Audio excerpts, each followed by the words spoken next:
आप में से किन्हीं का कोई प्रश्न हो तो अपना प्रश्न यहाँ पर रख सकते हैं। पंडित जी। हाँ, जय जिनेन्द्र। पंडित जी, हम कहते हैं कर्म कर्म भी पुद्गल परमाणु है, बहुत सूक्ष्म सूक्ष्म। जी बिल्कुल।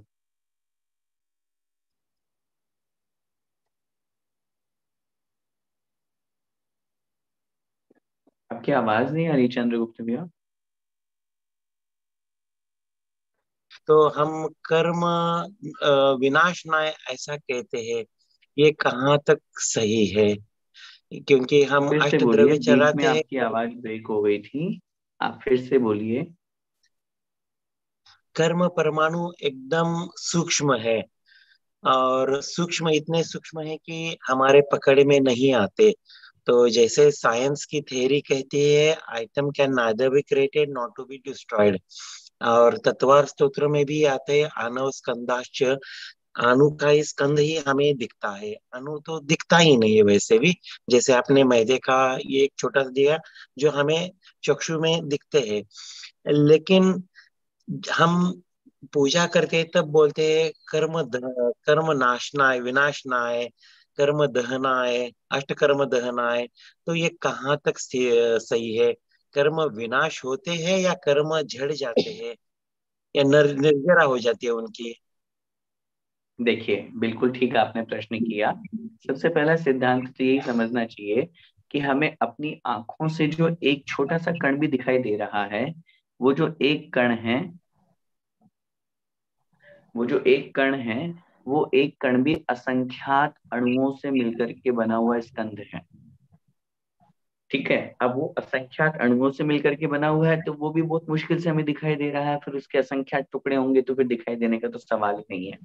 ठीक है, ऐसे ही कर्म वर्गणाएं हुआ करती हैं। कार्बन वर्गणाओं से मिलकर के जो कर्म बनते हैं, वो कर्म हमें दिखाई नहीं दे सकते। पूजन में जो हम बोलते हैं अष्टकर्म दहनाय, कर्म विनाशनाय, उसको, उस लॉजिक को या उस बात को बोलने में कोई आपत्ति है ही नहीं। निर्जरा को प्राप्त होने को ही कर्म का नाश होना कहते हैं। कर्म की प्रोसेस क्या होती है? हम जो भी राग द्वेष आदि भाव करते हैं, उन भावों के निमित्त से, हमारी कषाय के निमित्त से, मन वचन का योग के निमित्त से वो कर्म आते हैं और हमारी आत्मा के साथ में एक में हो जाते हैं, दूध पानी की तरह। और जब जिस समय वो कर्म का बंद होता है, उस समय स्थिति, स्थिति का मतलब होता है कि वो हमारी आत्मा के साथ में कितने टाइम तक रहेंगे, उन कर्मों की स्थिति बंद हो जाती है। चार प्रकार के बंद होते हैं: प्रकृति, प्रदेश, स्थिति और अनुभाव। तो स्थिति बंद उनका हो गया। फिर जब वो स्थिति अर्थात आत्मा के साथ में है और जब उनका टाइम पीरियड खत्म होगा, तो वो उदय में आएंगे और फल देके झड़ जाएंगे, फल देके निकल जाएंगे। ये कहलाता है अनुभाग अर्थात फल देना, जिसे हम कहते हैं कर्म उदय में आए, मतलब आत्मा से कर्म निकल गए। लेकिन ये जो प्रोसेस है ये कंटिन्यूस चल रही है। इधर कर्म लेते जा रहे हैं, इधर कर्म छूटते जा रहे हैं, कर्म लेते जा रहे हैं, कर्म छूटते जा रहे हैं। इनकमिंग आउटगोइंग, इनकमिंग आउटगोइंग, ये सब कंटिन्यूस चल रही है। तब साधना आदि के माध्यम से, पूजा आदि के माध्यम से, व्रत आदि के माध्यम से ऐसी स्थिति बनती है कि जो इनकमिंग है वो कम होने लगती है और आउटगोइंग ज्यादा होने लगती है। इट मीन्स, जैसे फॉर एग्जाम्पल, मिथ्या दर्शना विरति प्रमाद कषाय योगा बंध हेतु है। बंध के 5 हेतु आपने पढ़े तत्पर सूत्र में: मिथ्या दर्शन, अविरति, प्रमाद, कषाय और योग। आचार्य ने लिखा, जैसे जैसे आप ऊपर ऊपर बढ़ते जाएंगे, त्यों तो आपके कर्म जो है, वैसे वैसे कर्म बंद होना उस निमित्त से जो हो रहा था वो रुक जाएगा। एग्जाम्पल, ऐसे तो मिथ्या दर्शन, अविरति, प्रमाद, कषाय और योग पांचों से बंद हो रहा है। अब आपने सम्यक दर्शन प्राप्त कर लिया, तो जो मिथ्यात्व के निमित्त से कर्म आ रहे थे वो आपकी स्टॉपेज हो गए, रुक गए। ठीक है, जिसको हम कहते हैं संवर। तो अब संवर। वो उस निमित्त से आने वाले कर्म रुक गए। तो एक तरह से मोटा मोटी अपनी भाषा में अपन समझ रहे हैं कि इनकमिंग जितनी हो रही थी उसमें से कम हो गई ना। अब सम्यक दर्शन हो गया, सम्यक दर्शन के साथ में उस जीव ने व्रतों को भी धारण कर लिया। तो व्रतों को धारण करने से निर्जरा भी प्रति समय हो रही है, असंख्यात गुणी निर्जरा। असंख्यात गुणी निर्जरा का मतलब होता है अभी जितनी निर्जरा हुई अगले समय में उससे असंख्यात गुना, फिर अगले समय में और असंख्यात गुना, फिर अगले समय में और असंख्यात गुना। तो एक तरह से कर्मों की आउटगोइंग, कर्मों का निकलना ज्यादा हो रहा है। इसी को अपन कहते हैं कर्म नाशन, कर्म का नष्ट होना, कर्म का दहन होना। ये अपनी एक लोक भाषा है, बाकी इसमें कोई आपत्ति नहीं है। कर्म जो है वो वापस निर्जरित होकर के, निर्जरा को प्राप्त होकर के कार्म वर्गणा बन जाते हैं, अपनी आत्मा से निकल गए, अपनी आत्मा से च्युत हो गए, आत्मा से छूट गए। उसी का नाम है कर्म का नाश, कर्म का छूटना, कर्म की निर्जरा, कर्म का दहन, ये सब। पंडित जी, जो जैसे आपने उदाहरण दिया ना, बंद संवन निर्जरा, इसमें निर्जरा ही शब्द यूज किया है, यहाँ पे विनाश यूज ही नहीं किया है। तो हम पूजा में विनाश यूज करें या निर्जरा यूज करें? नहीं, उसमें कोई आपत्ति नहीं है। देखिए, फिर अगर आप बात करेंगे तो फिर तो हम कहेंगे निर्जरा तो एक देश ही होती है। हम तो भगवान से ये प्रार्थना कर रहे हैं कि भगवान हमारे तो सारे कर्म छूट जाएं। तो फिर तो सारे कर्म छूटने के लिए तो मोक्ष शब्द का प्रयोग हुआ है। तो ये एक भावना मात्र है। मैं फिर आपसे कह रहा हूँ कि नाश का मतलब जैसे अपन बोला डिस्ट्रॉय, खत्म होना। तो ऐसी कोई चीज बैठी नहीं है वहां पे कि कोई बैठा हुआ आदमी की इसके यहाँ से कर्म निकलेगा और मैं उसको जला दूंगा। जैसे हाँ। अष्टकर्म दहन है, अपन एक एग्जांपल की बात करें, मेरे आठों correct, कर्म मन जल जाए। तो जल जाए तो कोई अग्नि थोड़ी ना है कि वो जल जाएंगे। ये तो एक हाँ। भावना है कि भाई भगवान, जैसे अग्नि में जल करके सब वस्तु समाप्त हो जाती है, ऐसे ही मेरी आत्मा से सारे कर्म समाप्त हो जाए। ओके। तो ये एक भावना है, उसमें कोई आपत्ति नहीं है। नाशनाय दहनाय ये बोलने में कोई दिक्कत नहीं है। ठीक है, ठीक है। जय जन्मे पंडित जी। जय जिनेन्द्र। पुनीत जी वैद। जय जिनेन्द्र पंडित जी। जी जय जिनेन्द्र। पंडित जी, कर्म पुद्गल है कि जीव है? कर्म तो पुद्गल होते हैं ना? फिर से कहिए। कर्म पुद्गल होते हैं कि जीव होते हैं? नहीं, कर्म तो पुद्गल है। तो उसमें रस गंध स्पर्श वर्ण चारों चीज होती है। जी बिल्कुल होती है। तो फिर हमको चारों में से कोई भी चीज नहीं समझ में आती, ऐसा कैसे हो सकता है?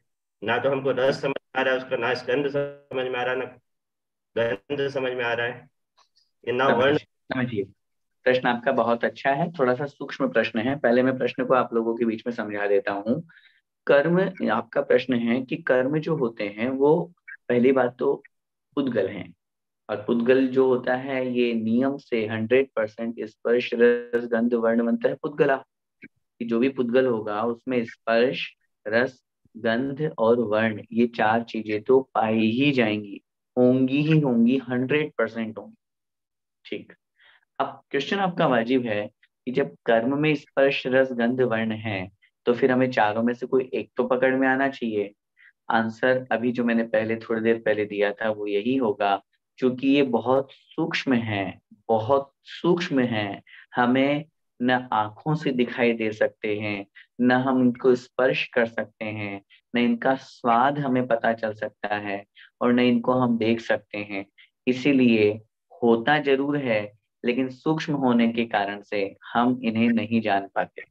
एग्जाम्पल, मैंने अभी मैदे के कण का एक एग्जाम्पल दिया। मैं आपसे निवेदन करना चाहता हूँ, हमने मैदा का एक कण लिया। अब उस मैदा का एक कण, पहली बात तो मैंने अभी कहा मैदा का एक कण अपने हाथ में आना बहुत मुश्किल है। आप अगर सुई की नोक भी उस मैदा में डालेंगे ना तो न जाने कितने सारे कण चिपक के आ जाएंगे। एक कण मिलना बहुत मुश्किल, वो एक कण भी असंख्यात अणुओं से मिलकर के बना हुआ स्कंद है। मतलब उस एक एक कण के भी असंख्यात टुकड़े हो सकते हैं। लेकिन अपन अपन नहीं कर सकते, वो सिर्फ एक ज्ञान गम है कि भैया होते हैं। अब उस मैदे का एक कण का क्या स्वाद है? कोई स्वाद नहीं है। उस मैदे का एक कण को हम क्या देख पा रहे हैं? सूक्ष्मदर्शी लगाना पड़ेगा तब जाकर के हम देख पाएंगे।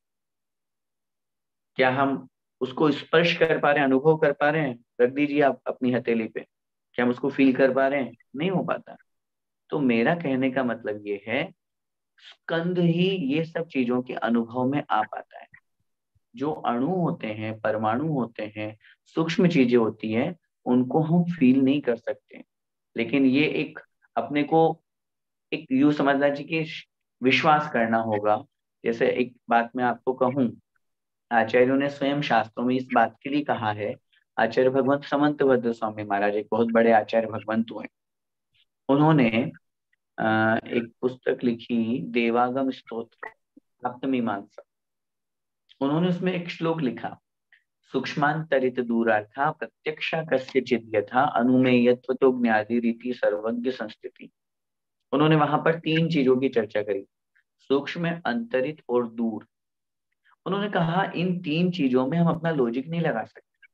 जो सूक्ष्म है, अंतरित, अंतरित का मतलब जो पूर्व में हो चुके, भूतकाल में हो चुके, और दूरवर्ती जितने भी पदार्थ हैं।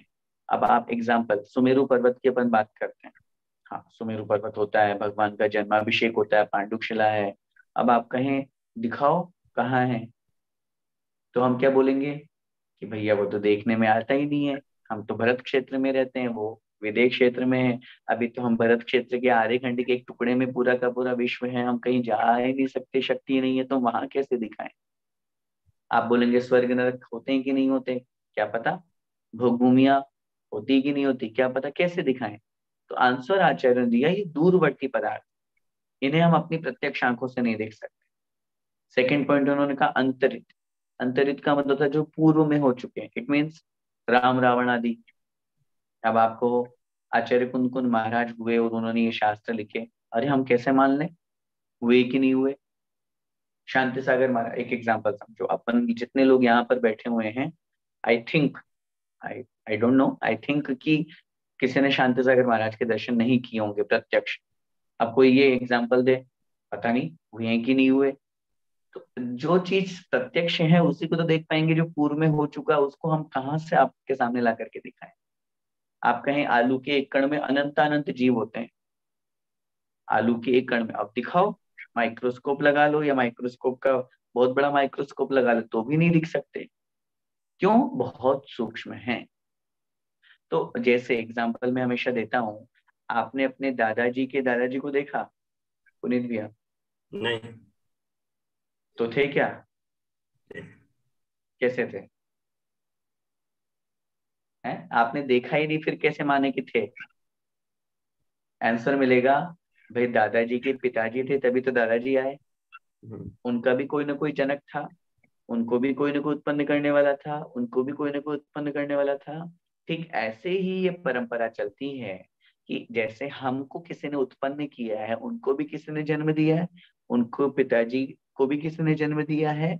ऐसे ही हमारे आचार्य भगवंत है, आज आचार्य श्री हैं, वो कहते हैं ज्ञान सागर महाराज ऐसा कहते थे। अब अपन ने नहीं देखा, लेकिन उनको उनकी उनकी बातों से मानते हैं कि हाँ थे, तो उन्होंने तो दीक्षा दी, वैसे उनके गुरु, ऐसे उनके गुरु, ऐसे उनके गुरु, ऐसे उनके गुरु, तब जाकर के अपन पहुंचेंगे महावीर भगवान तक।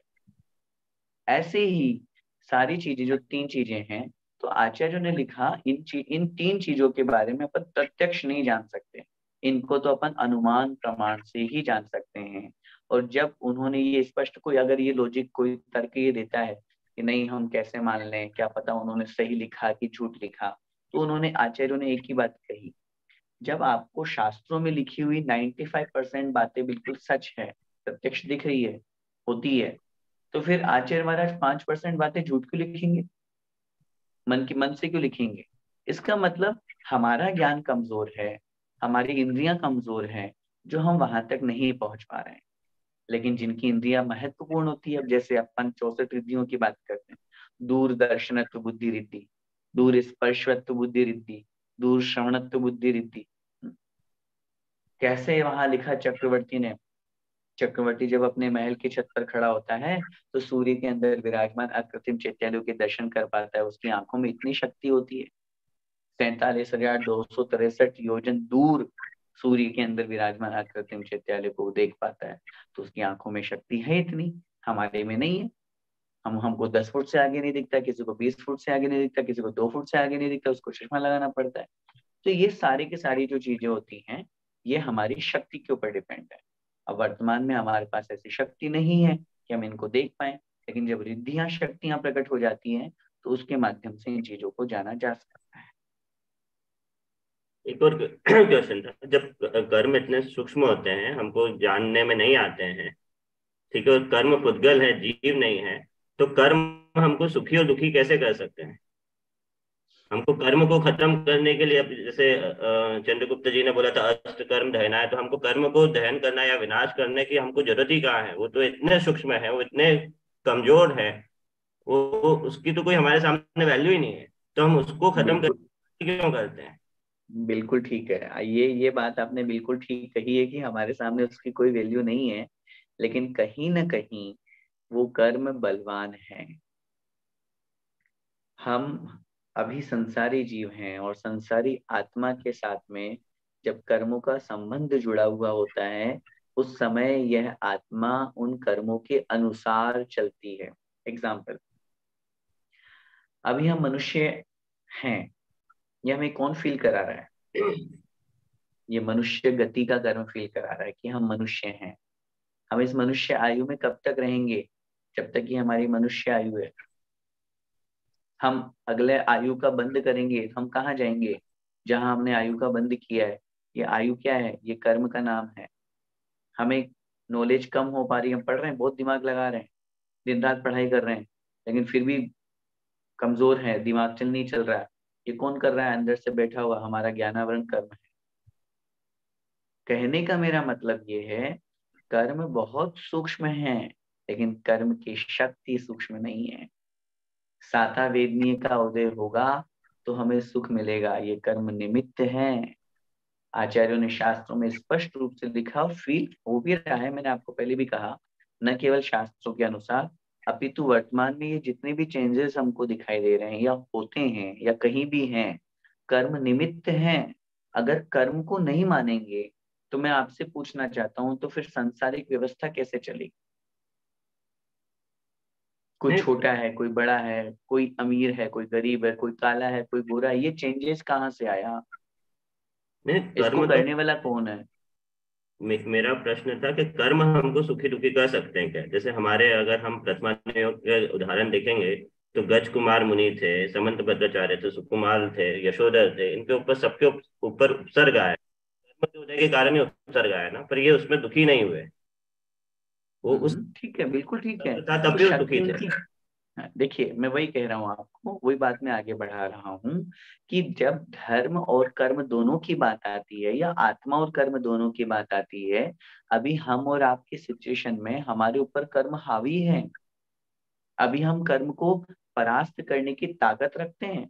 हर आदमी, हर जीव में है वो शक्ति कि वो कर्म का नाश कर सकता है, कर्म को दबा सकता है, कर्म को क्षय कर सकता है, कर्म को परास्त कर सकता है।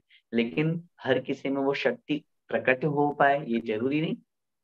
अब जिन जिन महान आत्माओं के, महापुरुषों के नाम आपने लिए, इसके अलावा ऐसे इतिहास में अनेक महापुरुष हुए होंगे जिनके ऊपर उपसर्ग हुए और वो सहन नहीं कर पाए और घर चले गए।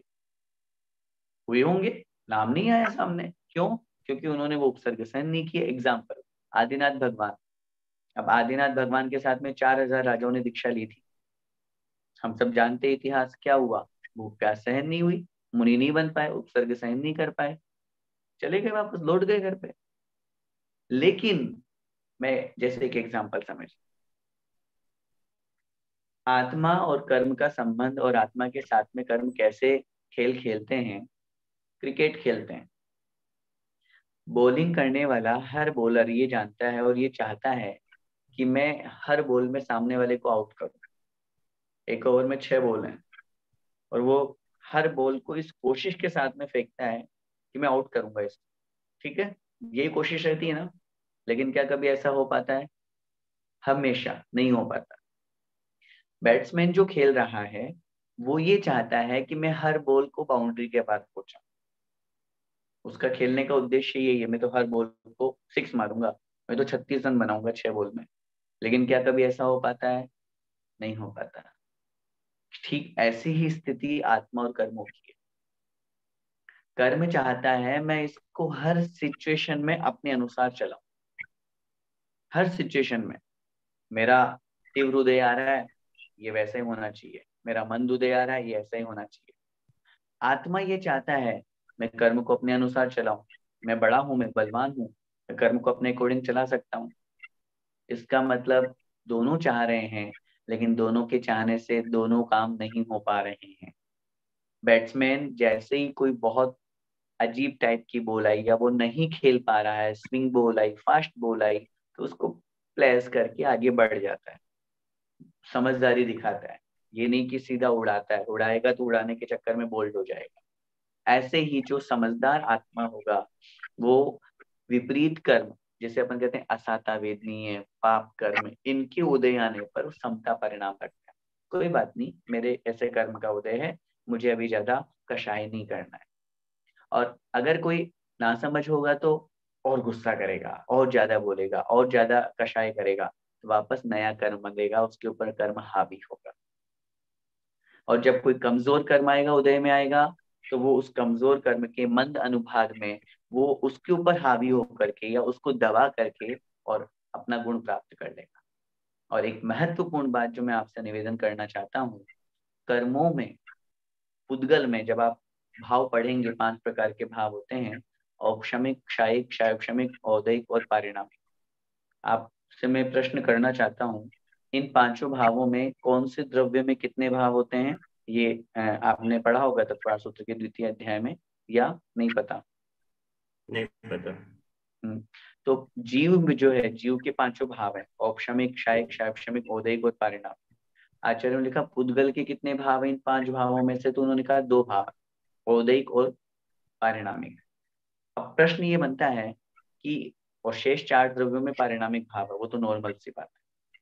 अब प्रश्न ये बनता है कि पुद्गल के औदैहिक भाव कैसे? औदैहिक भाव का मतलब होता है कर्म के उदय होने पर जो परिणाम होते हैं। आचार्यों ने लिखा पुद्गल में सब पुद्गल नहीं लगाना, पुद्गल में जो कार्मण वर्गणाएं हैं, जो कर्म हैं, उन कर्मों में जीव को सुखी दुखी करने की शक्ति है, जीव को सुख दुख देने का सामर्थ्य है। कर्मों में पावर है, ये कर्मों में शक्ति है। ये कर्म उदय में आएगा और जीव वैसा नाचेगा। जीव और पुद्गल नाचे या में कर्म उपाधि है। कर्म के कारण से आज हम सब नाच नचैया खेल रहे हैं, रंगमंच है। तो मेरा कहने का मतलब ये है, कर्म में औदैहिक भाव है, औदैहिक शक्ति होती है। उस निमित्त से, जैसे मैंने आपको एग्जांपल दिया कि कर्म का मंद उदय आता है तो जीव उसके ऊपर प्रहार करके और अपना गुण प्राप्त कर लेता है, और कभी तीव्र उदय आता है तो वो उस अनुसार अगर समता परिणाम रखेगा तो उसकी जीत कहलाएगी, और विषम परिस्थितियों में और ज्यादा असमता रूप परिणाम रखेगा, कषाय रूप परिणाम रखेगा, तो वो फिर आगे नहीं बढ़ पाएगा। उदाहरण और समझते हैं। भगवान महावीर स्वामी का जीव मारीच, आदिनाथ भगवान सामने है, समोषण सामने है, पिताजी, दादाजी, बड़े ताऊ जी, पूरे परिवार के कितने लोग सब मोक्ष मार्ग पे लग गए, लेकिन उसके बावजूद भी उनको समझ में नहीं आई। और वही आत्मा जब शेर की पर्याय में थी, 2 चारण रिद्धिधारी मुनि महाराजों ने समझाया, उनको समझ में आ गया। इसका मतलब क्या हुआ? आचार्यों ने वहां पर लिखा, जैसे कोई तैराक, स्विमिंग करने वाला कहीं नदी में, किसी समुद्र में, कहीं बहाव में स्विमिंग कर रहा है और हवा बहुत तेज चल रही है, और जिस जिस तरफ वो बहाव में वो स्विमिंग कर रहा है, बहाव उससे उल्टा है। पानी इधर से आ रहा है और वो इधर से स्विमिंग करना चाह रहा है, और बहुत तेज बहाव है, बहुत तेज है, बहुत तेज हवा चल रही है इधर से। क्वेश्चन, तो क्या वो स्विमिंग कर पाएगा? क्या वो तैर पाएगा? नहीं तैर पाएगा। वो खूब कोशिश कर रहा है लेकिन उल्टा बहाव है, कैसे तैरेगा? ऐसे ही उस समय उस मारीच के ऊपर मिथ्यात्व का तीव्र प्रभाव था, तीव्र अनुभाव था, तो वो उसकी उपादान शक्ति जागृत नहीं हो पा रही थी। निमित्त कितने बड़े बड़े थे, सोचिए, निमित्त कितने महान थे, लेकिन उपादान अंदर से जागृत नहीं हो पा रहा था। क्यों? क्योंकि उपादान जागृत नहीं था, मिथ्यात्व का तीव्र उदय था। और वही आत्मा जब शेर की पर्याय में है, निमित्त मिले सिर्फ 2 चारण रिद्धिधारी मुनि महाराज, और उस निमित्त से उनकी उपादान शक्ति जागृत हो गई। इसका मतलब वो जो बहाव था वो उसके अनुसार था, और वो तैर करके आगे बढ़ गया, मिथ्यात्व का नाश कर दिया, सम्यक्त को प्राप्त कर लिया उस शेर की पर्याय में। तो यही स्थिति कर्मों की और आत्मा की हुआ करती। जय जिनेन्द्र पंडित जी। जय। आर जे के नाम से है कोई महानुभाव? जय जिनेन्द्र भैया जी, मेरे 2 प्रश्न हैं। पहला है कि जब सब्जी, तरकारी और फल पेड़ से काटते हैं तो वो कितने समय में या कितने अंतर मुहूर्त में अचित्त बन जाते हैं? देखिए, पहले प्रश्न का आपको मैं उत्तर दे दूं, कितने समय और कितने अंतर मुहूर्त में अचित्त नहीं बनते हैं, वो तो सचित्त ही रहते हैं जब तक वो सूख न जाए। जो फल या सब्जी को आप अगर सुखा लेते हैं तब तो वो अचित्त हो जाएंगे। इसके अलावा आप सोचिए 1 घंटे, 2 घंटे, 10 दिन, 15 दिन बाद में वो अचित्त हो जाते हों, अचित्त की ऐसी कोई व्यवस्था नहीं है।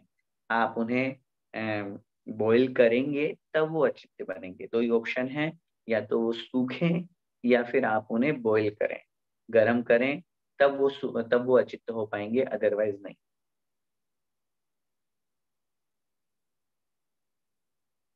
दूसरा जी प्रश्न। भैया जी, और दूसरा, हाँ, आगमानुसार मोह, राग, मिथ्यात्व और जिनंद की परिभाषा क्या है? नहीं, मोह एक सामान्य है। अगर हम उसको कर्म की दृष्टि से देखते हैं तो उसमें दर्शन मोह और चारित्र मोह दोनों इंक्लूड है। और सामान्य अपेक्षा से प्रश्न करते हैं तो मोह मतलब सामने वाले के साथ में अटैचमेंट होना। राग की जो बात है, राग प्रशस्त भी होता है और अप्रशस्त भी होता है, अच्छा भी होता है और बुरा भी होता है। अगर हम देवशास्त्र गुरु से करेंगे, जिनवाणी से करेंगे, हैं, नव देवता से करेंगे, पढ़ने का अच्छा भाव बन रहा है, नहीं मुझे तो तीर्थ यात्रा करना है, उन भगवान से मुझे बहुत अच्छा लगता है, राग है, तो ये हुआ प्रशस्त राग। लेकिन अगर संसारी जीवों से करेंगे तो वो हुआ अप्रशस्त राग। इसके अलावा आपने एक शब्द का प्रयोग किया, जिनंद, क्या बोल रहे हैं? मिथ्यात्व और जिनंद। मिथ्यात्व तो सामान्य, जहाँ मिथ्या श्रद्धान होता है, जहाँ गलत श्रद्धा, गलत भाव उत्पन्न होता है, सच्चे देव शास्त्र गुरु को छोड़ करके अन्य मिथ्या देवी देवताओं की पूजा अर्चना होती है, वो कहलाता है मिथ्यात्व। और जिनंद का मतलब होता है जिनेन्द्र।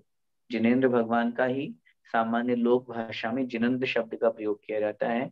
तो जिनंद का मतलब होता है जिनेन्द्र भगवान। अच्छा, जैसे मोह कोई मिथ्यात्व नहीं कह सकते ना? सामान्य रूप से कह सकते हैं। जैसे मोह, मैं वही कह रहा हूँ, मोह का मतलब अटैचमेंट भी होता है, लेकिन मोह मिथ्यात्व भी होता है। आप आध्यात्म ग्रंथ पढ़ेंगे तो वहां मोह का मतलब मिथ्यात्व भी लिया है, क्योंकि मिथ्या मोहनी कर्म के तो दो भेद है, एक दर्शन मोहनी और एक चारित्र मोहनी है। तो दर्शन मोहनी ही तो मिथ्यात्व है, इसलिए। अच्छा, धन्यवाद भैया जी। जय जय। ध्वनिल जैन। जय जिनेन्द्र पंडित जी। जी जय जय। मेरा प्रश्न ये था कि हम कहते हैं कि पंचम काल में तो कोई भी जीव, इवन भले मनुष्य गति में भी मिथ्यात्व के साथ ही जन्म होता है। राइट। ठीक है। हाँ, और सम्यक दर्शन के साथ, समाधि के साथ अगर मरता है तो वो सम्यक दर्शन तो रहेगा ही उसको। तो जब वह जीव विग्रह गति में होता है, उसकी कारमाण वर्गणा के साथ जब वह जाता है, तो फिर वो जब फिर से मान लो कि नया मनुष्य गति ही लेता है, तो वो मिथ्यात्व में कैसे कन्वर्ट हो जाता है? देखिए, सबसे पहला अब इसमें सिद्धांत समझिए। एक बात तो आपने बिल्कुल ठीक कही है कि जो जीव पंचम काल में जन्म लेता है वो नियम से मिथ्या दृष्टि है। अब यहाँ जन्म लेने के बाद में उसके पास सम्यक दर्शन तीन तरह के होते हैं, औपशमिक, क्षायिक और क्षायोपशमिक। ऑप्शन। इसमें से दो ही ऑप्शन है, क्षायिक तो हम्म। होगा नहीं, क्योंकि नहीं। केवली और शुद्ध केवली का पादमूल नहीं है। करेक्ट। अब बचे दो, औपशमिक और क्षायोपशमिक। हम्म। औपशमिक सम्यक दर्शन जो होगा वो अंतर्मुहूर्त के लिए होगा, वो छूट जाएगा, उसकी चर्चा अपन कर ही नहीं सकते। औपशमिक सम्यक दर्शन तो सिर्फ अंतर्मुहूर्त के लिए होगा और ना, विद हाँ। इन 48 मिनट्स, वो भी मैक्सिमम, है ना। अब बचा सिर्फ क्षायोपशमिक सम्यक दर्शन। अब बात ये है, अगर कोई जीव सम्यक दर्शन के साथ में नेक्स्ट आयु का बंद करता है तो वो जीव नियम से वैमानिक देवों की आयु का बंद करेगा। ये रूल है, सिद्धांत है ये। हम्म। सम्यक दर्शन के साथ अगर कोई जीव आगामी आयु का बंद करता है तो वह जीव नियम से देव पर्याय को प्राप्त होगा। अगर उसने मनुष्य आयु का बंद कर लिया, मनुष्य में आप उसको उत्पन्न कराना चाह रहे हैं, तो मनुष्य आयु में अगर वो पहुंच रहा है तो या तो उसने पहले आयु बंद कर लिया, तब तो वो बाद में सम्यक दर्शन प्राप्त दर्शन। किया, तो वो जीव नियम से फिर भोग भूमि का मनुष्य बनेगा। और अच्छा, तो अगर वो वो भोग मनुष्य में भूमि में जन्म सम्यक लिया, दर्शन और मिथ्यात्व थोड़ी ना होता है? नहीं होता है ना, 4 गुण स्थान तक होते हैं भोग भूमि में। मिथ्यात्व भी होता है, सासादन, मिश्र और सम्यक दर्शन, 4 गुण स्थान तक होते हैं। और अगर वो सामान्य मनुष्य बन रहा है कर्म भूमि का, तो इसका मतलब वो सम्यक दर्शन के साथ मरण नहीं किया है, उसका सम्यक दर्शन छूट गया है। क्योंकि सम्यक के साथ में दो ही ऑप्शन है, या तो देव या भोग भूमि। लेकिन भोग भूमि तब जब उसने पहले मनुष्य आयु का बंध कर लिया तब, और और बात बाद में सम्यक दर्शन के साथ में मरण हुआ, इसलिए वो, क्योंकि एक बार जो आयु बंद हो जाता है वहां उसको जाना ही पड़ता है, वो छूटता नहीं। ओके, ठीक है। ठीक जय है। जी। जय Jinendra. Realme to Pandit ji, pro के नाम आवाज से। आ रही है मेरी? अरे पाटनी अंकल, जय जिनेन्द्र, उत्तम क्षमा। जय जिनेन्द्र, उत्तम क्षमा। आपकी मैं आवाज एक तो आ रही है, छोटा सा लेकिन क्वेश्चन आपका पूछ है। सुंदर सा चेहरा दिख नहीं रहा। नहीं, वो आपने म्यूट कर रखा है, किसने किया मालूम नहीं मेरे को। नहीं नहीं, ये हम में इतनी कहाँ नहीं शक्ति कि नहीं, हम आपको म्यूट वो या करें। तो विकास ने किया होगा कि दिखना आपका नहीं चेहरा तो चाहता। दिखाइए, तो हम कैसे दिखाएं? वीडियो ऑन कीजिए। स्टार्ट माई वीडियो, इसे दिया था। हाँ, अब आया। हाँ, अभी दिख रहे हैं। इसने कर दिया था। अरे वो मैं अभी जो भी कोई भी हो, मैं पहले ही बोलता हूँ कि कम से कम ये नहीं, ये बंद करना चाहिए, क्योंकि चेहरा तो दिखना चाहिए। अब आवाज बंद करो, वो बीच में चलता है, कल तो वो वो बात। नेटवर्क सबको खराब हो जाता है, स्लो हो जाता है ट्रांसमिशन, इसलिए बंद करता है। और एक जन के लिए, आपके लिए नहीं, सबके लिए करते हैं अंकल। नहीं नहीं, वो मैं समझ गया, हाँ, पर मैं ये बात, तुम्हारी बात सही है। मैं बोला कि ये दिख नहीं रहा चेहरा, तो मैं बोला मैं क्या करता हूँ, मेरे हाथ में नहीं है ये। तो हेलो पंडित जी। जी जी, सुन रहा हूँ। हाँ अभी आपका टाइम भी हो गया। जय जिनेन्द्र, उत्तम क्षमा के साथ एक ही क्वेश्चन में सुना। आपने बोला कि जो आत्मा मरेगी नहीं, मतलब जीव मरेगा नहीं, तो जन्म कैसे लेगा? इसका मतलब आत्माएं फिक्स हैं वर्ल्ड वाइड, यानी यूनिवर्स हाँ में, बिल्कुल, मतलब नंबर बिल्कुल ऑफ आत्मा फिक्स 100%। है। इसका मतलब कोई नया पैदा नहीं होगा, उनमें से ही घूमता रहेगा। आपका ये क्वेश्चन बिल्कुल ठीक है अंकल, और इट्स ट्रू कि इस पूरे वर्ल्ड में, पूरे यूनिवर्स में जितनी आत्माएं हैं वो फिक्स हैं। ओके। वो ही अपनी जगह चेंज करती है। एक एग्जांपल समझिए, एक एग्जांपल अपन समझते हैं, जैसे फॉर एग्जांपल, और पूरे तीनों लोक में 100 आत्माएं हैं, 100। जैसे माना हम्म। कि 100, अपन मैथमेटिक्स में अपन पढ़ते हैं, उसमें से माना कि 15 नरक में है, 25 तिर्यंच में हो गई, आपकी 10 मनुष्य में हो गई, और 25 मानो देव पर्याय में हो गई, शेष बची हुई मुक्त हो गई। अब अगर कोई जीव मनुष्य से मर के और भगवान बन गया, सिद्ध अवस्था प्राप्त कर लिया, तो जो यहाँ 10 थे ना, उसमें से 2 यहाँ कम हो गए और 2 सिद्धालय में पहुंच गए। तो वो 100 अरे के 100 ही बने रहेंगे। आत्मा कभी नहीं, न्यू आत्मा नहीं बनती है, आत्म द्रव्य कभी नया नहीं बनता, पर्याय चेंज होती है। ऐसे ही अपनी जितनी आत्माएं हैं पूरे तीनों लोक में, यह है अनंतानंत।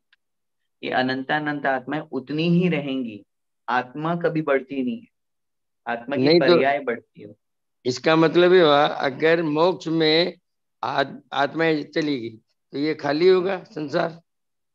हाँ, ये प्रश्न और अच्छा आपने किया कि अगर ऐसा होगा कि फिर पूरा संसार ही खाली हो जाएगा। आंसर यही होगा, अनादिकाल से मोक्ष हो रहा है, अनंतानंत आत्माएं वो है, सिद्धालय पर में एक चली गई है, कैलकुलेशन, आज यानी तक संसार खाली नहीं गणित हुआ के है, हिसाब से तो बोल रहा हूँ मैं आगे तो, भी ऐसे नहीं संसार। बोल, गणित के हिसाब से बोल रहा हूँ। लेकिन ये नहीं नॉट नहीं, पॉसिबल, ये था ठीक है। ना हाँ, नॉट पॉसिबल, वही बात है, क्योंकि अनंतानंत चीज है ना।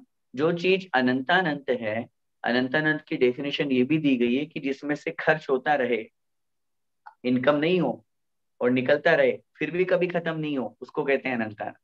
ओ जब खत्म। ओके, बहुत बहुत धन्यवाद, बहुत अच्छा आपने आंसर दिया। और आपके आज दर्शन में बहुत दिनों बाद आया, मैं इंडिया में था, परसों ही तो था। आप भारत में थे तो फिर हमें प्रत्यक्ष दर्शन दे देते। नहीं, आप, मैं जयपुर नहीं आया, मैं दिल्ली में था, मेरा बहन ही गुजर गया था, इसलिए गया था। पर अभी आपका टाइम हो गया है, तो मैं आपका ज्यादा समय नहीं ले सकता, ठीक ठीक, लेना भी जय नहीं चाहिए। जिनेन्द्र, उत्तम क्षमा। जय जैन, उत्तम क्षमा। ठीक, लास्ट क्वेश्चन रियलमी 2 प्रो के नाम से। जय जिनेन्द्र पंडित जी, मेरा क्वेश्चन था कि अभी आपने समझाया कि हमारे कर्मों से हमें साता वेदनी और असाता वेदनी, मतलब कर्मों में शक्ति होती है। तो जैसे कभी कभी देखा जाता है कि किसी किसी को बहुत कुछ बोल दिया जाता है तो भी बहुत लाइटली ले लेता है उस चीज को, और किसी को छोटी सी बात चुभ जाती है। तो क्या फिर समता परिणाम, अगर कर्मों में शक्ति है तो हमारे समता परिणाम में क्या शक्ति हुई फिर? ये मतलब फिर कोई इतना लाइटली लेता है और कोई इतना फील कर लेता है, ये डिफरेंस क्यों आता मैंने है?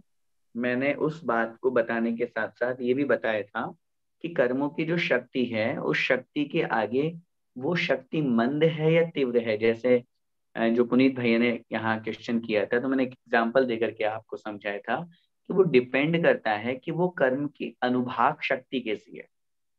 एक शब्द आप लोगों ने पढ़ा होगा, जैसे मैंने बताया कि 4 प्रकार का बंध होता है, प्रकृति, प्रदेश, स्थिति और अनुभाग। अनुभाग मतलब फल देने की शक्ति, पावर। अब वो मंद माने कम भी होती है, तीव्र माने बहुत तीव्र भी होती है। तो कभी ऐसा भी होता है कि कर्म का तो उदय आया, सामने वाला सिर्फ निमित्त बना, उसकी बात वहां निमित्त बनी, लेकिन उस निमित्त में अगर आत्मा की शक्ति ज्यादा है, आत्मा वहां पर समझदार है, विवेकी है, ज्ञानी है, वो यही सोचेगा भाई मैं क्यों इसका रिप्लाई करूं, मैं क्यों इसके पचड़े में पड़ूं। तो वो कर्म आया और मंद फल दे करके निकल गया, झड़ गया, निर्जरा को प्राप्त हो गया। और कभी ऐसा होता है कि नहीं, कर्म का तीव्र उदय होता है, जैसे पावर जिसको अपन कहते हैं, तो कहीं ना कहीं फिर उसमें वो आत्मा बह जाता है, आत्मा की जो पावर है वो कमजोर पड़ जाती है और वो कर्म के अनुसार हो जाता है। तो ये एग्जाम्पल आप समझिए कि कर्म की जो शक्ति है वो तीव्र और मंद उदय वाली भी होती है, और उसमें जो आत्मा है, समझदार या व्यक्ति जो है, वो अपने आप पे समता परिणाम भी रख पाता है। अब आप खुद सोचिए, अब खुद का मैं खुद का ही अपना एग्जांपल ले लो, आप खुद अपना एग्जांपल ले लीजिए कि क्या कभी ऐसा होता है कि हर सिचुएशन में आपके परिणाम एक जैसे रहते हैं? नहीं। वो चेंज होते हैं ना, जबकि कर्म का उदय तो चल रहा है। तो ऐसे ही हमारे परिणाम जब एक जैसे नहीं रहते हैं तो उसमें कहीं ना कहीं हमारा कर्म निमित्त बन रहा है। तीव्र परिणाम हो जाते हैं, बहुत बार कषाय तेज आ जाती है, बहुत बार, और बहुत बार भी कर रहा है तो भी हम नहीं हंस रहे हैं, हमें कोई बात याद आ रही है पुरानी। तो ये सारी की सारी चीजें कहीं ना कहीं कर्म के निमित्त में होती तो कर्म के जैसे पुराने कर्म से हमारे उदय में आते हैं, पर हमारे आत्मा में इतनी शक्ति कि हम उसको समता भाव से सहन कर सके। बिल्कुल 100%। आत्मा की शक्ति की तो अगर अपन बात करेंगे तो जैसे गज कुमार मुनि महाराज, सुकोशर मुनि महाराज, बाहुबली भगवान 1 साल तक खड़े रहे। अब अपन सोचो क्या उनको भूख नहीं लगी होगी? क्या उनको शरीर में पशु पक्षी आ रहे हैं, सांप ने घर बना लिया, तो क्या उनको विकल्प नहीं हुआ होगा? हुआ होगा, लेकिन उसको उन्होंने टोलरेट किया। ऐसे ही हर आत्मा में शक्ति है इन सब चीजों को सहन करने की, इन सब चीजों को परास्त करने की, लेकिन उसमें कोई जीत जाता है और कोई संसार में रह जाता है। 5 पांडव का एग्जाम्पल कितना अच्छा है, सबको लोहे के गर्माभूषण पहनाए 5 भाइयों को, 3 को मोक्ष हो गया, 2 स्वर्ग में रह गए क्योंकि 2 के मन में विकल्प आ गया। इसी को वीर्यांतराय बोलते हैं, आत्मबल की हीनता या प्रभुता जो। राइट, अंतराय 5 भेद हैं। तो आत्मबल की जो शक्ति हमारी कमजोर है या ज्यादा है, जिसकी ज्यादा होती है उसका वीर्यांतराय कर्म का क्षयोक्षम ज्यादा होता है, जिसकी कम होती है उसका क्षयोक्षम कम होता है, वीर्यांतराय शक्ति पावर। अब जैसे वही बात आ जाती है ना, किसी को 10 उपवास कर लेते हैं तो भी शरीर बहुत अच्छा बना हुआ है, कोई टेंशन नहीं है, और किसी का एक उपवास में ही शरीर लटक जाता है, मैं तो नहीं कर सकता, तो वो उसकी आत्मिक शक्ति ही नहीं है, तो क्या कर सकता है वो चीज। ठीक है, धन्यवाद। धन्यवाद। जय जय जय जयंत पंडित जी। आज के लिए बाय। जावाणी के ज्ञान के सुशीलो फलो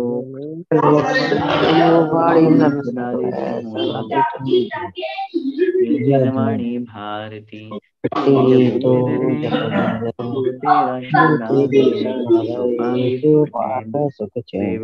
अरिहंत को गुरु सेवा निर्ग्रंथ दया धर्म पालो सदा यही मोक्ष का पंथ। 9 बार नमो कर।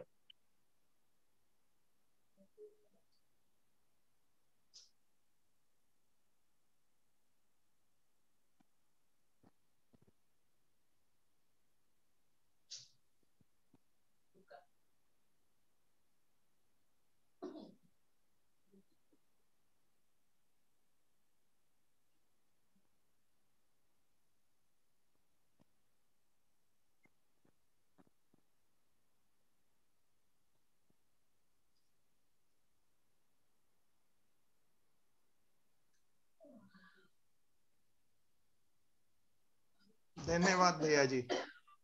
सबको द्वादशांग जिनवाणी माता की जय। जय संत शिरोमणि आचार्य भगवान श्री विद्यासागर जी महामुनिराज की जय। जय। पूज्य गुरुदेव निर्यापक श्रमण मुनि पुंगव श्री सुधा सागर जी महाराज की जय।